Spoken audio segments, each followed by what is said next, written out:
निगरान वज़ीर आज़म के लिए हुकूमत और अपोजिशन ने अपने अपने सियासी पत्ते सीने से लगा रखे हैं। सबसे पहले इसहाक डार ने सियासी मंजरनामे पर एंट्री डाली, लेकिन इत्तेहादी नहीं माने। फिर मुस्लिम लीग नून मजीद नामों पर गौर शुरू करती है। अब ताज़ा खबर यह है कि पीपल्स पार्टी के मखदूम अहमद महमूद, साबिक चीफ जस्टिस तसद्दुक़ हुनैन जिलानी के नाम भी इस वक्त ज़ेर गौर हैं। लेकिन निगरान वज़ीर आज़म की दौड़ में सबसे आगे हैं साबिक वज़ीर ख़जाना हफीज़ शेख। हफीज़ शेख इस वक्त मोस्ट फेवरेट उम्मीदवार हैं। जब तक किसी नाम का ऐलान नहीं हो जाता तमाम नामों पर गौर तो जारी रहेगा और कोशिश की जाएगी कि हुकूमत और अपोजिशन किसी एक नाम पर मुत्तफ़िक हो जाएं, लेकिन हर सियासी जमात अपने तई अपने नामों के लिए जोर लगा रही है। साथ ही साथ कुछ इंडिविजुअल्स भी हैं, वो भी अपने लिए लॉबिंग करते नजर आ रहे हैं कि अगर निगरान वज़ीर आज़म ना सही तो कम अज़ कम निगरान काबीना में उनका कुछ ना कुछ हिस्सा बकदरे जुस्सा हो। बहरहाल मामलात हैं क्या, पीपल्स पार्टी ने अपने नाम दे दिए हैं। राजा रियाज आज अपने दोस्तों के साथ जो नाम है उन्हें फाइनल कर लेंगे।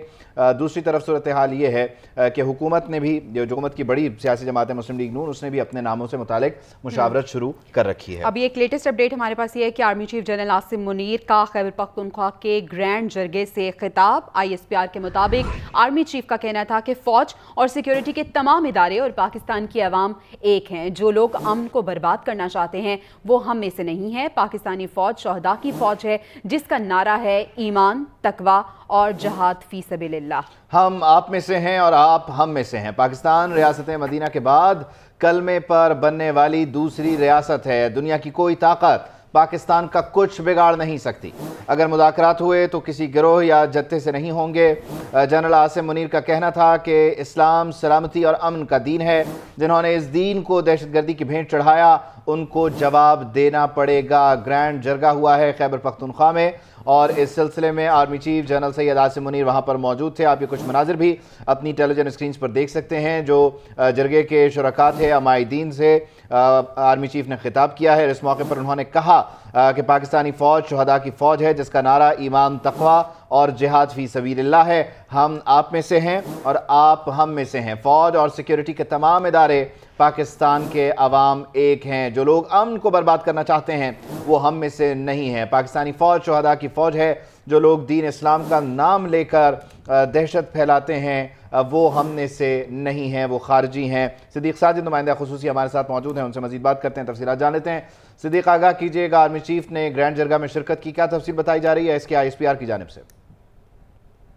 जी बिल्कुल, तर्जुमान फ़ौज पाकिस्तान की जानिब से जारी करदा तफसीलात के मुताबिक पेशावर में आज तारीखी ग्रैंड जरगा मुनक्कद हुआ है, जिसमें chief of army staff general Syed Asim Munir ने खुसूसी तौर पर जो है वो शिरकत की है और शुरा से जो है वो एक तफसीली जो है वो खिताब भी किया है। ISPR की जानिब से जो तफसीलात जारी की गई है उसके मुताबिक army chief general Syed Asim Munir की जानिब से ये कहना था कि फौज और सिक्योरिटी के तमाम इदारे और पाकिस्तान की अवाम एक है। जो लोग अमन को बर्बाद करना चाहते हैं वो हम में से नहीं है। पाकिस्तानी फौज शोहदा की फौज है जिसका नारा है ईमान, तकवा और जिहाद। और साथ ही साथ उनकी जानिब से ये बात भी कही गई कि पाकिस्तान के आइन में हाकिमियत सिर्फ अल्लाह की जात की है। ये खारिज कौन सी शरीयत लाना चाहते हैं? इस्लाम सलामती अमन का दीन है। और उन्होंने ये भी कहा कि पाकिस्तान फौज का मकसद और रसूल शहीद या गाजी है। साथ ही साथ आर्मी चीफ ने वाज़ेह तौर पर कहा कि फौज पाकिस्तान रियासत के मदीना के बाद कलमे पर बनने वाला जो है वो कलमे पर बनने वाला जो है वो मुल्क है। और साथ ही साथ आर्मी चीफ की जानिब से ये बात भी कही गई कि अगर मुज़ाकरात हुए तो सिर्फ पाकिस्तान और अफगान अबूरी हुकूमत के माबैन होंगे। किसी भी गिरोह या जत्थे से बातचीत जो है वो नहीं की जाएगी। इस्लाम सलामती और अमन का दीन है। जिन्होंने इस दीन को दहशतगर्दी की भेंट चढ़ा तो जवाब देना पड़ेगा। फिर आर्मी चीफ ने कहा कि अफगान महाजिरीन को पाकिस्तान में पाकिस्तान के कवानीन के मुताबिक रहना होगा। अफगान हुकूमत को मुखातिब करते हुए आर्मी चीफ ने कहा कि क्या एहसान का बदला एहसान के अलावा कुछ और भी हो सकता है? पाकिस्तान के आइन में हाकिमियत सिर्फ अल्लाह की जात है। ये खारिज कौन सी शरीयत लाना चाहते हैं? आर्मी चीफ ने यह भी कहा कि मैं और मेरी बहादुर फौज दहशतगर्दी के खिलाफ जंग में खून के आखिरी कतरे तक लड़ेंगे। दहशतगर्दों के पास रियासत के सामने सर तस्लीम करने के अलावा और कोई रास्ता नहीं है।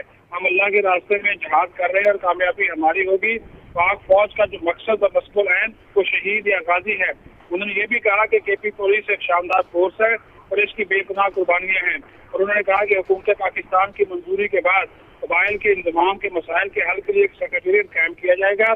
हम कबायली अवाम की मुआशी तरक्की के हवाले से तरक्याती में इनकी शिरकत को यकीनी बनाएंगे और खैबर पख्तूनख्वा हुकूमत के साथ मिलकर नए जमशुदा अजला में 1 अरब रुपए की तरक्याती और फलाह बहबूद के मनसूबे शुरू किए जाएंगे। फिर साथ ही साथ ये भी कहा कि खैबर पख्तूनख्वा हुकूमत के साथ मिलकर नए जमशुदा अजला में पुलिस के 43 मनसूबों को 7 अरब रुपयों की लागत से मुकम्मल कर लिया जाएगा और 54 जेर तामीर मनसूबों को जल्द मुकम्मल होने में तमाम मदद फराहम की जाएगी। कबायली मशरान ने इस मौका पर कहा कि कबायली अवाम फौज के साथ थी और रहेगी। आखिर में कबायली मशरान ने मुल्की तरक्की और खुशहाली समेत अमन के लिए जो है वो खुसूसी दुआ भी की है। जी ठीक है। अच्छा सिद्दीक, यकीनी तौर पर जो हालिया दहशतगर्दी की लहर है उसमें इन तमाम फरीक़ैन के साथ बैठना, इनको सुनना और फिर इनके साथ अपने मामलात को शेयर करना, अपने एंड के मामलात को शेयर करना, ये बड़ा इम्पॉर्टेंट था। आज के इस ग्रैंड जरगे से मुताल्लिक इसकी ज़रूरत कितनी थी, ये ज़रा बताइए, क्योंकि जो हालिया दहशतगर्दी की लहर है खैबर पख्तूनख्वा में, ये बड़ा ज़रूरी था कि स्टेक होल्डर्स वहाँ जाएँ और इंगेज करें उन लोगों को जो मुतासरीन हैं इसके। जी बिल्कुल, ये जितने भी कबायली इलाका जात के स्टेक होल्डर्स हैं, खास तौर पर खैबर पख्तूनख्वा के मुशरान, हमायदीन और नुमाइंदगान, ये वहाँ पे आपको मालूम है कि जो जिरगा होता है कबायली जिरगा, उसकी बड़ी अहमियत होती है। तो उन सबको इकट्ठा करना और उनको सबको इकट्ठा करके एक वसी तर मैसेज कौम और मुल्क के मफाद में देना आज की आर्मी चीफ के इस दौरे का बुनियादी तौर पर मकसद था। फिर इससे क्योंकि आपको मालूम है कि गुज़श्ता कई दिनों से कई ऐसे वाकयात हुए जिसमें अफगानिस्तान की सरजमीन पाकिस्तान के खिलाफ इस्तेमाल की गई और जो कालदम तहरीके तालिबान पाकिस्तान के जो दहशतगर्द थे उनकी जानब से जो तरबियत और उनके जो ठिकानों के हवाले से भी इतलात मिली कि वो अफगानिस्तान में मौजूद हैं। इसी वजह से आज आर्मी चीफ ने एक 2 टोक पैगाम अफगान हुकूमत को भी दिया है और साथ ही साथ मुज़ाकरात के हवाले से भी एक अपनी पॉलिसी वाज़ेह कर दी है कि अगर मुज़ाकरात होते हैं तो वो सिर्फ पाकिस्तान और अफगान अबूरी हुकूमत के माबैन होंगे, किसी भी ग्रोह या जत्थे से बातचीत नहीं की जाएगी। और फिर एक और जो पहलू है इस चीज का वो सामने रखिए कि उन्होंने पाकिस्तान, आपको पता है कि आज भी लाखों जो अफगान मुहाजिरीन हैं उनकी हम मेजबानी कर रहे हैं, लेकिन उन्होंने कहा कि अफगान मुहाजिरीन को अगर पाकिस्तान में रहना है तो फिर पाकिस्तान के कवानीन के मुताबिक रहना होगा। और जो अफगान हुकूमत की हमने मदद की है, हमेशा उनके साथ ताउन किया है, वहाँ की तमीर तरक्की में पाकिस्तान ने अपना किरदार अदा किया है। इसी वजह से उन्होंने आज अफगान हुकूमत को भी मुखातिब किया और ये कहा कि क्या एहसान का बदला एहसान के अलावा कुछ और भी हो सकता है। तो इसका वाज़ेह मतलब था कि अफगान अबूरी हुकूमत को आर्मी चीफ की जानब से पैगाम दिया गया है कि हम अफगानिस्तान में क़याम अमन के लिए, वहाँ पे खुशहाली के लिए, वहाँ की तमीर तरक्की में अपना बुनियादी किरदार अदा कर रहे हैं, जबकि अफगान हुकूमत के ज़ेर कंट्रोल इलाकों से पाकिस्तान में जो है वो दहशतगर्दी की जाती है और ऐसे दहशतगर्द नासिर के खिलाफ कोई कार्रवाई नहीं होती। तो एक बहुत बड़ा मैसेज था। फिर आप ये चीज नोट कीजिए कि जो कबायली मुशरान थे, जो कबायली हमायदीन थे, उन सब ने जो है वहाँ के इलाकों की मुआशी तरक्याती मनसूबों के हवाले से जो अफवाज पाकिस्तान का किरदार है उसको सराहा। अब ये देखिए कि ये कम अमाउंट नहीं है कि जितने भी कबायली अजला जो गमशुदा अजला हैं 81 अरब रुपए की मालियत के जो मंसूबे हैं वो शुरू किए जाने की करने का जो है वो ऐलान भी आर्मी चीफ की जानब से जो है वो किया गया है। तो बुनियादी तौर पर इस दौरे का मकसद कबायली इलाका जात, खास तौर पर गमशुदा इलाका जात और खैबर पख्तूनख्वा में अमन और अमान को यकीनी बनाना और इसमें तमाम स्टेक होल्डर्स को एतमाद में लेना था। जी यकीनी तौर पर। अच्छा, इसमें सिद्दीक बहुत सारे अहम पहलुओं की तरफ आपने निशानदेही कर दी है। एक बड़ा अहम पहलू ये है कि एक मफाद परस्त टोला जो है वो इंज़माम शुदा जो अजला हैं, कबायली अजला हैं, उनको लेकर अपनी मर्ज़ी का एक प्रोपेगेंडा करता है। तो आज आर्मी चीफ का इन जो कबायली मुशीरान हैं इनके दरमियान मौजूद होना, अपने ख़यालात का इजहार करना और इन मुशीरान का अपने जज्बात का इजहार करना, ये बड़ा पावरफुल मैसेज था उन लोगों के लिए जो ये प्रोपेगेंडा करते हैं। जी बिल्कुल, ये उनके लिए भी एक बहुत बड़ा मैसेज है। फिर जिस तरह की यकजहती इन कबायली मुशरान की जानब से की गई आर्मी चीफ और फौज पाकिस्तान के साथ, वो भी एक मिसाली था, क्योंकि वहाँ पर जो कबायली जिरगे होते हैं और जो वहाँ के कबायली मलकान जिनको हम बोलते हैं, मुशरान बोलते हैं, उन सब ने जो है वो आज फौज के साथ खड़े रहने का अज़म जो है वो दोहराया है।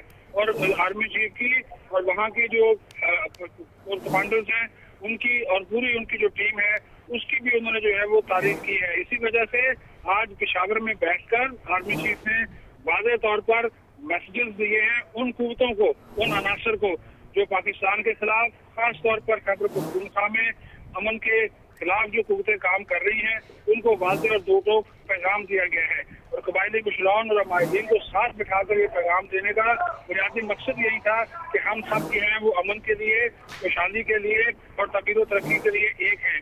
इसी वजह से आप देखिए कि आज उन्होंने एक बड़ा ऐलान भी ये किया कि कबाइल के जो इंतजाम के मसाइल हैं उसके हल के लिए एक सेक्रेटेरिएट बाकायदा तौर पर जो है वो कायम किया जाएगा और फिर जितने भी तरक्याती मंसूबे होंगे कबायली अवाम को उसमें शरीक किया जाएगा।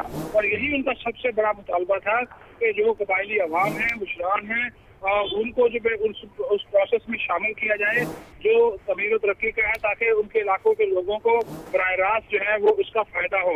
तो आज इस हवाले से भी आर्मी चीफ का जो ऐलान था वो बड़ा अहमियत का हामिल था।